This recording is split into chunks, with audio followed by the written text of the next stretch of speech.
大家好，我是瑞，欢迎打开 M2 档案。2022年是虎年，是注定不平凡的一年。刚开年，第24届冬奥会在中国拉开大幕，聚焦了全球的目光。天才少女谷爱凌势如破竹，取得2金1银，成为首位在单届冬奥会上获得3枚奖牌的自由式滑雪运动员。一时间是惊艳四座，风头无两。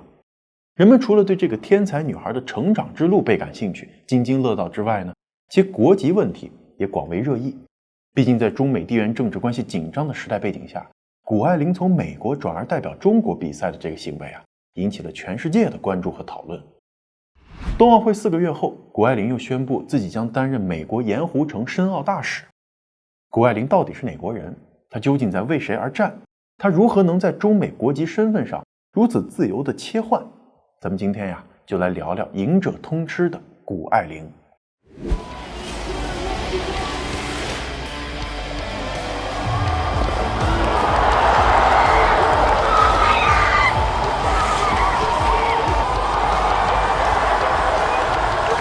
获得第1名的是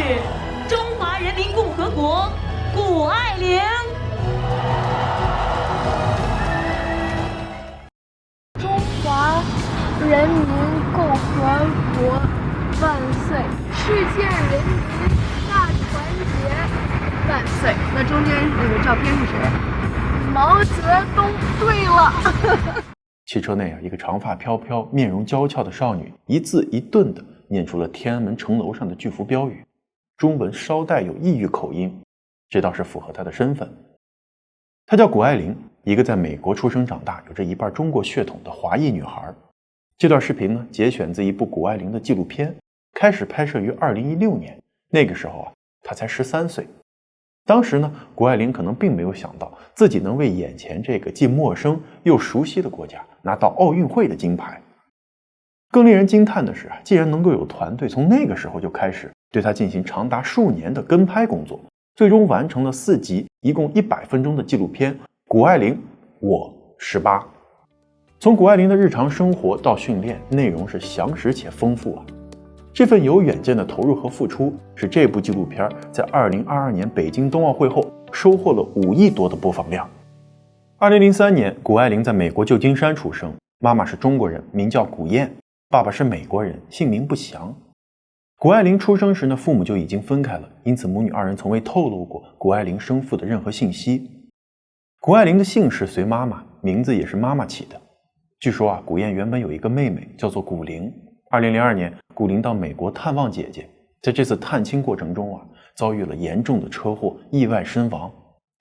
距离谷凌去世不到10个月，谷燕在旧金山产下1女。为了纪念妹妹，谷燕给女儿起名叫爱玲。谷爱凌出生后就同妈妈一起居住在旧金山。纽约时报报道，他们家是在旧金山的富人社区，房子的地段非常好，从他家窗户往外看就能看到旧金山胎记般的地标金门大桥。谷燕作为一个单亲家长，既当爹又当妈，不仅给予了谷爱凌最亲密的亲子关系，也给予了她富足的生活，可见个人能力很强。谷燕确实大有来头，她在北京出生，父亲谷振光据说是中国住房和城乡建设部的首席电气工程师，琴棋书画样样精通，游泳和滑雪也毫不逊色。母亲冯国珍曾经任中国交通运输部体改司高级工程师。有着这样家世的谷燕，注定有着不凡的人生。她本科就读于北京大学，是著名的生物学家、人工合成牛胰岛素的专家沈彤教授的关门弟子。22岁赴美留学，获奥本大学全额奖学金，攻读生物学硕士。毕业后呢，谷燕继续在纽约的洛克菲勒大学深造，成为了该校医学院的生物遗传实验室主管。不久后她又放弃了这份工作，到斯坦福大学去读了一个 MBA。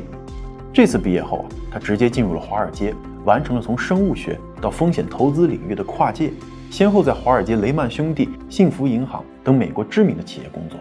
也开办过自己的公司，是一位相当有成就的女性。年近40，谷燕生下了女儿谷爱凌。由于网上没有任何关于谷爱凌生父的信息，还一度有传言称谷燕从美国庞大的精子库中筛选出了一个几乎完美的生物学父亲，然后通过试管生下了谷爱凌。当然了，这只是传言而已。谷燕在一次访谈中曾经说过，女儿的爸爸是哈佛毕业，爷爷是斯坦福毕业。2022年冬奥会，在谷爱凌夺冠的风口，曾经有一名谷歌的5号员工 Ray Sidney 将自己的脸书头像换成了与小时候谷爱凌的合影，而且他刚好就是哈佛毕业的，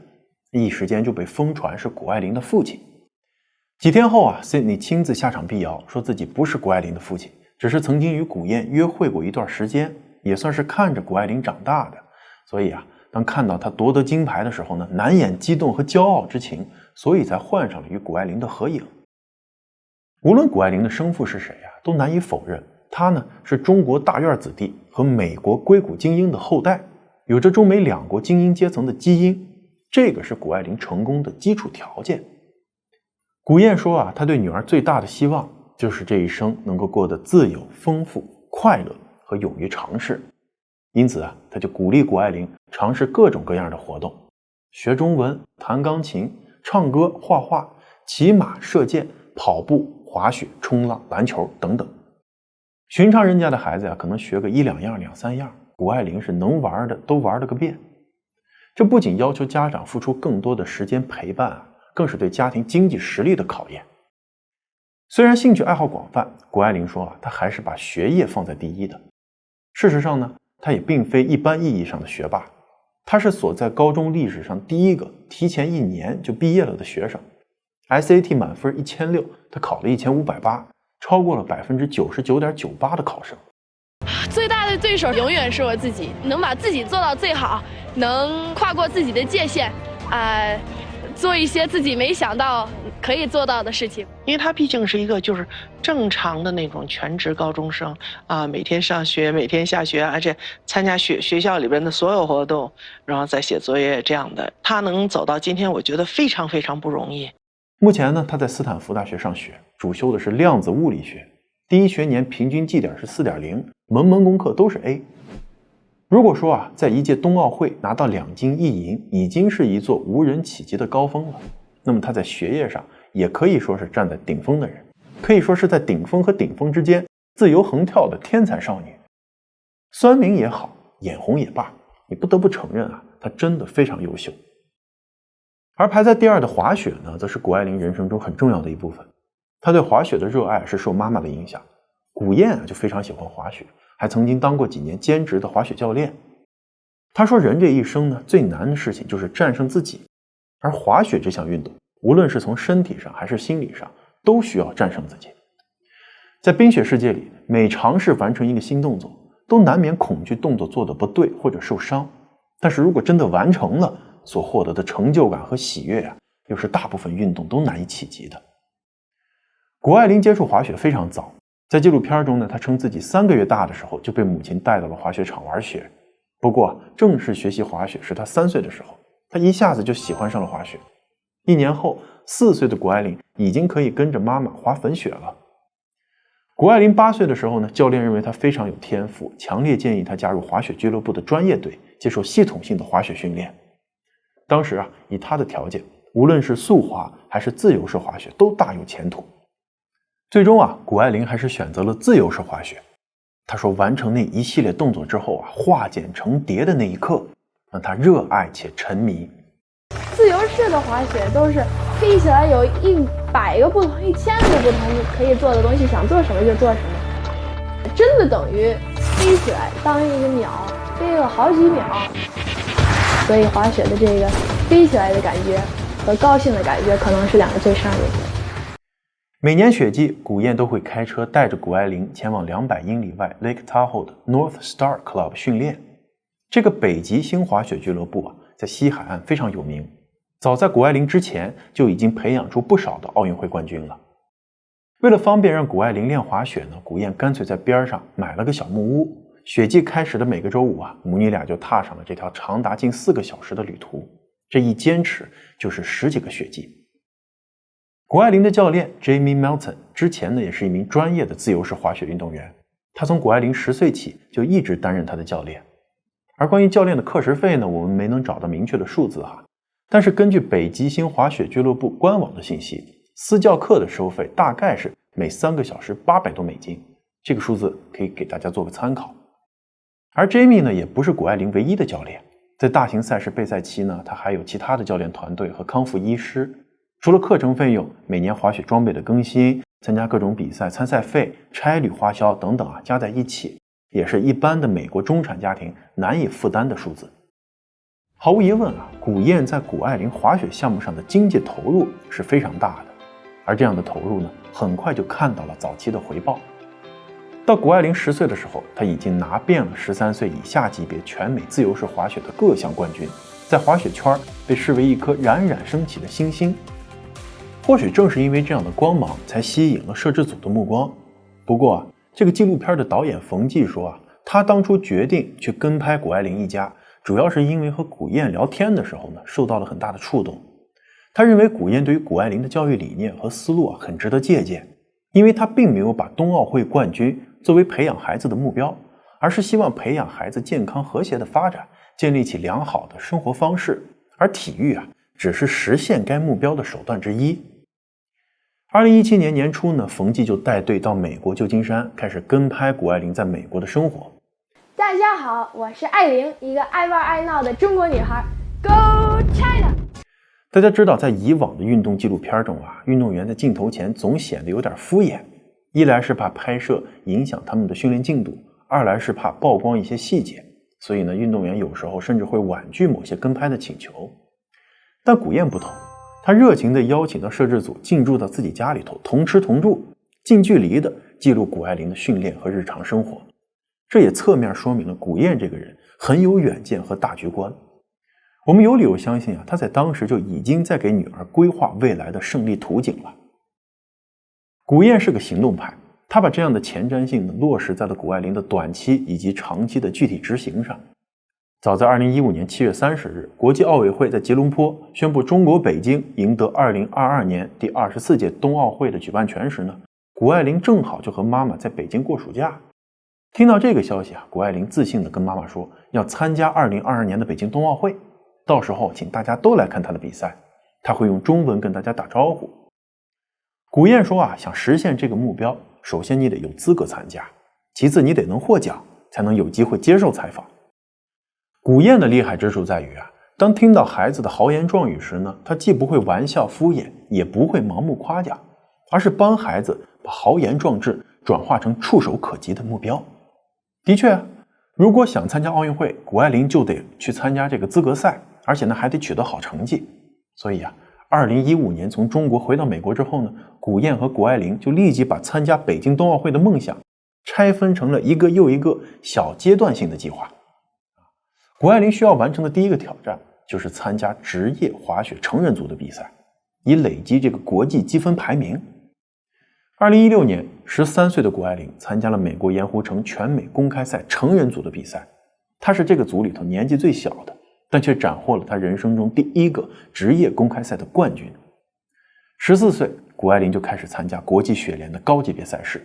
，15岁她宣布将代表中国参加2022年的冬奥会。她说这是因为她是一个中国姑娘。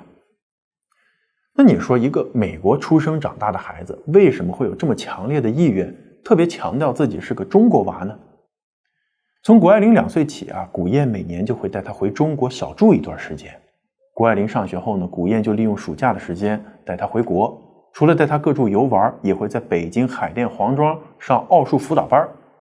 在国内的生活呢，不仅为谷爱凌日后成为学霸打下了良好的基础，也让她练就了一口非常流利的普通话。谷爱凌回国的第一站呢，通常是在上海，因为外公谷振光是来自上海，谷家在那儿有房产。谷爱凌非常喜欢上海，她说上海是个很国际化的城市，中西方的文化在这里头碰撞交融，这倒是有点像她本人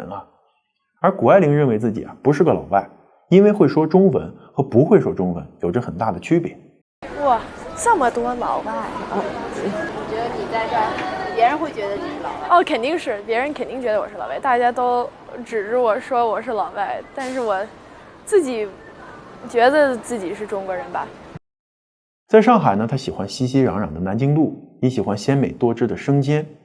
唯一有些格格不入的是他站在斑马线上逡巡不前，永远找不到过马路的正确时机。另外他吃不了热辣滚烫的火锅，对鱼头和牛蛙更是敬而远之。谷爱凌回国的第二站是北京。这是他妈妈出生长大的地方。在这里呢，他喜欢穿梭在胡同里，也喜欢吃冰糖葫芦。妈妈说如果有人问你来自哪里，你就说你来自北京。无论是去上海还是回北京，谷爱凌的每一趟既是度假也算是回家。也许正是这一趟趟的旅程，让她加深了与中国的纽带，更加坚定了为中国队比赛的信念。但是认同感归认同感，实际归实际。谷爱凌在美国出生，根据美国落地国籍的原则呢，她出生起就是美国公民。所以自从打算代表中国队参加奥运会的那一刻起，她面临的最大问题就是身份上的障碍。要知道，根据国际奥委会的官网规定运动员必须是派他出战的那个国家的国民才行。如果一个运动员同时是2个或者2个以上国家的国民他只能代表其中的一个去参加奥运会。至于选哪个，倒是可以由运动员自己选择那这么说来呢，从奥委会的规则来看，只有谷爱凌加入了中国国籍，她才可以选择代表中国队去参赛，对吧？于是呢，在2019年6月，谷爱凌在社交媒体上就发文称，中国自由式滑雪运动员谷爱凌报道，我已正式成为中国籍运动员，并代表我们的国家参加2022年的冬季奥运会。随后又有人去查了国际雪联官网的资料，发现谷爱凌的注册国籍确实已经从美国变为了中国。不过值得注意的一点是谷爱凌加入中国籍的时间。因为根据规定如果运动员曾经在地区或者世界锦标赛中代表过某一个国家了，想要再代表别的国家参赛，得有个3年的冷却时间。也就是说，无论你是改国籍还是取得新国籍都要等3年，然后才能代表新的国家参赛。举个例子呢，中国短道速滑队的规划运动员林孝俊此前是韩国运动员，虽然他已经加入了中国籍，但因为他代表韩国参加的最后一次比赛是在2019年的3月11号，所以呢，按照这个规则，他得等到2022年3月11号之后才能代表中国参赛。大家知道北京冬奥会是2022年的2月4号开幕的，所以呢，即使就差了1个月，林孝俊也不能代表中国出战。这个算法搞明白之后呢，谷爱凌的时间线就有意思了，因为她是在2019年6月份才宣布成为中国籍运动员的。那按照时间推算，其实是不满3年的当然了，我们确实也无从查证他真正加入中国籍的时间，也许人家加入的具体时间是早于他公布这个消息的时间，也就符合了国际奥委会的规定。其实运动员改国籍参加奥运会的例子非常多。2018年的奥运会呢，一共有178名运动员是为他国效力的，比如说来自加拿大的韩国曲棍球运动员，和来自美国的尼日利亚雪橇运动员，还有来自荷兰的加拿大速滑金牌得主等等。一个运动员他手握2-3本护照其实非常正常。远的不说就在不久前，美国冲浪神童 Aaron Brooks 就获得了加拿大国籍，将代表加拿大参加2024年的巴黎奥运会。在拿到加拿大国籍后Brooks 还发表了一份声明，说我爱加拿大，我从未像现在这样为佩戴枫叶徽章而感到自豪。这番话也被美国和加拿大的媒体广泛报道了，因此也有人把它比作是加拿大版的谷爱凌。Brooks 确实和谷爱凌有一些相似之处，比如说2个人都是运动天才，在各自的领域有着神童之称，都是在美国出生长大，却决定加入其他国籍，代表他国参加奥运会。不过这2起换国籍参加奥运会事件里头最重要的一个不同点，就是加拿大允许双重国籍，而中国法律是不许的。根据中国国籍法第8条和第13条明确规定，不承认双重国籍。也就是说，如果获得了中国籍，那就必须放弃外国籍。如果查出有其他的国籍呢，那会自动失去中国籍。这就带来了一个问题，谷爱凌到底是哪国人？她加入中国籍是不是就已经退出了美国国籍呢？事实上，这个问题从2022年起一直到现在都没有一个明确的答案。而面对记者的提问呢，谷爱凌也从未正面回答过这个问题。I definitely feel as though I am just as American as I am Chinese. I'm American when I'm in the US, and I'm Chinese when I'm in China. 这句话后来也成为了一批中国规划运动员应对类似问题的黄金答案。例如来自美国的中国冰球运动员 Jeremy Smith 在赛后被问到是否放弃了美国籍的时候呢，他就回答说，这是体育，这是冰球，我在这儿代表中国，当我在中国时我就是中国人，我得到中国人的支持，真心表示感谢。当我去美国时，我就是美国人，在这里呢，我为年轻的一代搭起了桥梁。冬奥会结束，谷爱凌乘坐私人飞机回到美国。同年9月她在斯坦福大学开始了新生活。有人因此就质疑谷爱凌是在中国赚够了名气和钱，然后就抛弃了中国籍，返回美国生活了。那真的是这样吗？2023年5月，谷爱凌与中国队的合约到期，在双方即将续约之际，主管谷爱凌这个事的领导，也就是前奥运备战办副主任胡光宇，因涉嫌严重违纪违法被带走调查了。而谷爱凌也成为美国盐湖城申办2030年或2034年冬奥会大使。这些细节堆叠在一起使谷爱凌的国籍问题再次成为了热议话题。面对诸多的疑问，谷爱凌在过去2年中从未正式回应过，她是否继续会代表中国队参赛，也就成为了一个谜。不过在2024年年初，她给出了明确的答案。1月27日，谷爱凌在接受美国媒体访问时呢，明确对记者表示将继续代表中国参加2026年米兰科尔蒂纳冬奥会。再接着是2月，谷爱凌在加拿大卡尔加里进行的自由式滑雪世界杯分站赛中再度获得了女子 U 型场地技巧冠军。她在微博中写道，在荣获北京冬奥优槽金牌2年后的今天，再创自由式滑雪世界杯女子单人14金的历史新纪录，平了男子世界纪录，为中国捧回了本雪季优槽世界杯总冠军水晶球。这下网友放心了，谷爱凌没放弃中国籍。但紧接着呢，又好奇了起来，说一直代表中国出征的谷爱凌，她放弃美国籍了吗？对于这个问题的答案网友的意见是截然相反的。一部分人呢，坚定地认为谷爱凌已经放弃了美国籍，因为偷偷保留美国籍没有必要，如果有一天被爆出来，她的人设崩塌，那些天价的代言就全都毁了。她完全可以先退籍，等以后不当运动员了，如果想恢复再去恢复美国籍嘛。另一部分人呢，则认为谷爱凌没有放弃美国国籍，因为她的名字没有出现在一个叫退籍者名单的东西里。这个退籍者名单给大家解释解释，挺有意思。这事儿呢，就是说在对待多国籍公民身份这个事儿上，中国和美国的法规是截然相反的。